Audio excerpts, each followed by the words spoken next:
Now, I don't want to get too far away from this, but I have another rewrite, and this is, to be fair, a extremely big difference. So I ignore how we're gonna do this. Let's just roll with this for now.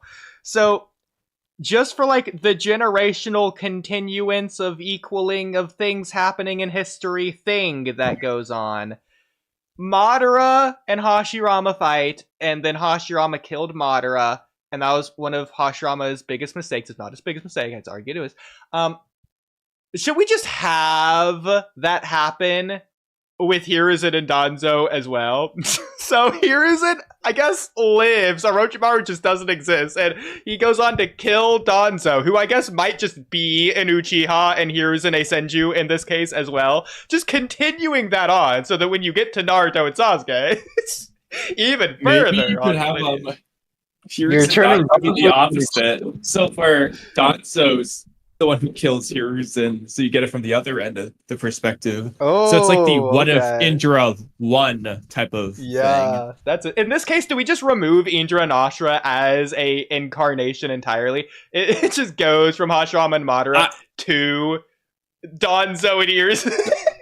What I would do in that case is remove the reincarnations but keep the cycle. So just like what Obito describes, and in this case, I guess Jiraiya Orochimaru and or Kakashi Obito can be another, entry in the cycle. Basically, every generation could just have one. So you have Madara Hashirama, then Danzo Hiruzen, then the Sannin, then Kakashi Obito, then Naruto Sasuke. You can just have more, basically. In this case, you also don't have to remove Indra and Ashura. Just remove the reincarnation aspect and just exactly. It's just they are the beginning of the cycle, just like the way Obito described it, and that's just how that goes, basically. So in that case, and in this case, go ahead.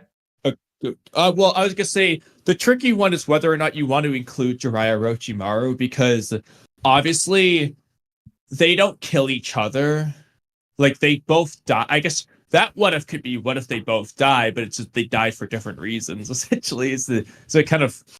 And it's similarly, Kakashi Obito are also ones where they have to resolve to kill each other, but they don't do it. They don't die. So that's where it gets muddy. And that's where it's maybe you want to remove them in that case, but... So I was also thinking, and this really muddies the water, makes it way more complicated, but I think this is totally worth considering, is that Hagoromo incites Indra and Ashura's conflict because he desired peace after he himself was in conflict.